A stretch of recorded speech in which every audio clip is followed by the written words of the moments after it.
Last వీడియోలో నేను commerce first unit complete చేశాను. మీకు వీడియోస్ కావాలంటే ఆ వీడియోస్ లింక్ డిస్క్రిప్షన్లో పెడతాను. Do watch it. ఈ వీడియో నేను యూనిట్ 2లో చాప్టర్ 1 స్టార్ట్ చేస్తున్నాను. అది ఫార్మ్స్ ఆఫ్ బిజినెస్ ఆర్గనైజేషన్. దీంట్లో మనకి 4 టాపిక్స్ ఉన్నాయి. Sole proprietorship, joint Hindu undivided family, partnership, joint stock company. ఇవి చాలా important topics exam point of view నుంచి. ఈ వీడియోలో మనం సోల్ ప్రొపరేటర్షిప్ గురించి తెలుసుకుందాం. ఇది చాలా ఇంపార్టెంట్ ఆన్సర్. నెక్స్ట్ వీడియోస్లో మనం రిమైనింగ్ టాపిక్స్ కవర్ చేద్దాం. So without any delay let's begin. Sole proprietorship introduction చూద్దాం. ఇది చాలా సింపుల్ అండి. Sole proprietorship is a form of business where the individual proprietor is the supreme judge of all matters pertaining to his business. ఇప్పుడు soul proprietorship అంటే ఏంటో చూద్దాం. ఒక business ఒక మనిషి ఒక ఇండివిజువల్ స్టార్ట్ చేస్తే దాన్ని సోల్ ప్రొపరేటర్షిప్ అని అంటారు. అంతే. ఒకవేళ ఒక మనిషి కానీ ఒక బిజినెస్ స్టార్ట్ చేస్తే అది సోల్ ప్రొపరేటర్షిప్ బిజినెస్ అవుతుంది. ఇప్పుడు ఫార్మ్స్ ఆఫ్ బిజినెస్ లో ఇది ఒకటి. ఇది ఇండివిజువల్ అంటే 1 పర్సన్ స్టార్ట్ చేస్తే దాన్ని సోల్ ప్రొపరేటర్షిప్ అంటారు. ఇంకొకటి it is also known as sole proprietor or single entrepreneur. Single అంటే 1 పర్సన్ బిజినెస్ ని దీన్ని అంటారు. అంతే. నెక్స్ట్ దీని ఫీచర్స్ అన్నా అడ్వాంటేజెస్ అన్నా ఒకటే. ఏంటో మనం ఇప్పుడు చూద్దాం. ఫస్ట్ అడ్వాంటేజెస్ ఆఫ్ ఫీచర్ ఏంటంటే 1 మ్యాన్ ఓనర్షిప్. నేను చెప్పినట్టుగా ఈ బిజినెస్ కి ఒకటే పర్సన్ ఓనర్, అందుకే ఇది ఒక ఫీచర్ అయింది. 1 man ownership. Ownership lies with 1 man only. అదే హీ ఇన్వెస్ట్, హీ బారోస్. ఈయననే ఇన్వెస్ట్ చేస్తాడు, ప్రాఫిట్ ఈయనకే వస్తుంది, లాసెస్ కూడా ఈయనకే వస్తాయి. సెకండ్ ఫీచర్ వచ్చేసి no separation of ownership and management. దీంట్లో ఏంటంటే owners himself manage the business. ఎవ్వరూ ఇక్కడ మేనేజ్ చేసే అవసరం లేదు. ఓనర్ ఇండివిజువల్ అండ్ బిజినెస్ అంతా మేనేజ్ చేస్తారు. ఇంకా ownership from management is not present in this organisation. ప్రతి ఆర్గనైజేషన్ ఓనర్షిప్ ఇంకా మేనేజ్మెంట్ అంత ఇన్వాల్వ్ అయ్యి చేస్తుంది బిజినెస్. కానీ ఇక్కడ అలా కాదు. ఉట్టి ఒక పర్సనే దీన్ని అంతా మేనేజ్ చేస్తారు, ఓన్ కూడా చేస్తాడు. Next no legal formalities. ఒకవేళ మనం ముగ్గురం ఒక బిజినెస్ స్టార్ట్ చేస్తే ఒక అగ్రిమెంట్ తో గానీ దాంతో గానీ లీగల్ ఫార్మేషన్ తోటి పోతాం.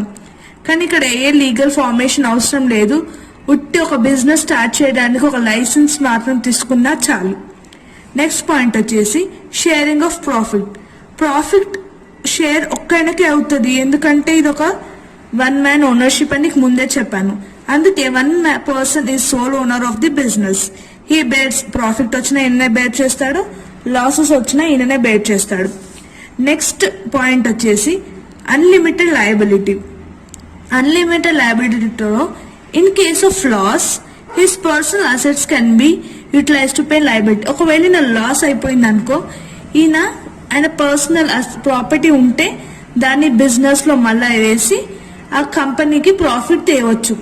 అంతే, ఈయన మీదనే ఉంది కాబట్టి he can do anything. So దీన్ని అన్లిమిటెడ్ లయబిలిటీ అని అంటారు. నెక్స్ట్ పాయింట్ వచ్చేసి సీక్రసీలో ఏముంటుందంటే all decisions are taken by the owner himself. కంపెనీలో ప్రతి డెసిషన్స్ అన్ని ఈయననే తీసుకుంటాడు కాబట్టి సీక్రెట్స్ అనే ఈయననే మెయింటైన్ చేయాల్సి వస్తుంది. ఒకవేళ లీక్ అవుతే he cannot bear it.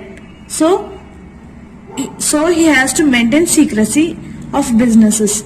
ఇవి features and advantages of sole proprietorship. ఇప్పుడు మనం లిమిటేషన్స్ చూద్దాం. లిమిటేషన్స్ అన్నా డిసడ్వాంటేజెస్ అన్నా ఒకటే. ఇప్పుడు దీంట్లో ఫస్ట్ లిమిటేషన్ వచ్చేసి లిమిటెడ్ రిసోర్సెస్.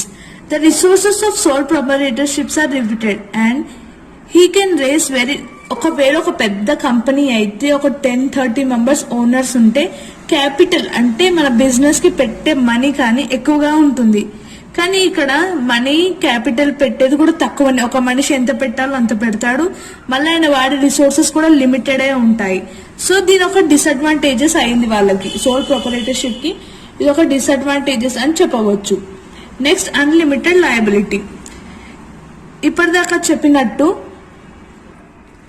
ఆయన ఒకవేళ లాస్ వస్తే ఆయన ఓన్ ప్రాపర్టీ కూడా పెట్టొచ్చు అని చెప్పాను కదా, అక్కడ అదొక అడ్వాంటేజెస్ అయింది లాస్ కాకుండా. బట్ అది డిసడ్వాంటేజెస్ కూడా, ఎందుకంటే ఆయన బిజినెస్ లాస్ అయ్యింది కాకుండా ఆయన ఓన్ ప్రాపర్టీ కూడా లాస్ అవుతాడు, కాబట్టి ఇది వన్ ఆఫ్ ద లిమిటేషన్ అని చెప్పవచ్చు. ఇది not suitable for large scale operations. ఒకవేళ మీరు లార్జ్ ఇండస్ట్రీ పెడదామంటే సోల్ ప్రొపరేటర్షిప్ సూట్ కాదు, ఎందుకంటే దాంట్లో ఇన్వెస్ట్మెంట్ కానీ డబ్బు కానీ ఎక్కువ పెట్టాల్సి ఉంటుంది. ఇక్కడ సోల్ ప్రొపరేటర్షిప్ లో అంత క్యాపిటల్ మనకి ఉండదు. So this is one of the disadvantages. Fourth point వచ్చేసి limited managerial skills. A person may not be expert. ఒక్క మనిషి డెసిషన్ తీసుకోవడమే ఒకసారి రైట్ అవుతుంది, ఒకసారి రాంగ్ అవుతుంది. అందుకే దానివల్ల మనకు ఒక ఎక్స్పర్ట్ నాలెడ్జ్ అనేది ఉండదు. మన డెసిషన్ ఒక్కొక్కసారి రైట్ రాంగ్, కాబట్టి ఇది ఒక డిసడ్వాంటేజెస్ అని చెప్పవచ్చు. Some times wrong decision may be taken, అంతే. మళ్ళీ లాస్ట్ పాయింట్ వచ్చేసి రెస్ట్రిక్షన్ గ్రోత్. ఈ సోల్ ప్రొపరేటర్షిప్ లో అన్ని లిమిటెడ్ ఉంటాయి కాబట్టి గ్రోత్ కావడం కూడా చాలా కష్టం ఉంటుంది, రిస్ట్రిక్షన్స్ ఉంటాయి. ఒకవేళ మన బిజినెస్ వైడర్ పెద్దగా ఉంటే గ్రోత్ కూడా పెద్దగా ఎక్స్పెక్ట్ చేయొచ్చు. ఇవి డిసడ్వాంటేజెస్ ఆఫ్ సోల్ ప్రొపరేటర్షిప్. ఈ వీడియోలో sole proprietorship definition, advantages, disadvantages చూసాం కదా. నెక్స్ట్ వీడియోలో మనం జాయింట్ హిందూ అన్డివైడెడ్ ఫ్యామిలీ చూద్దాం.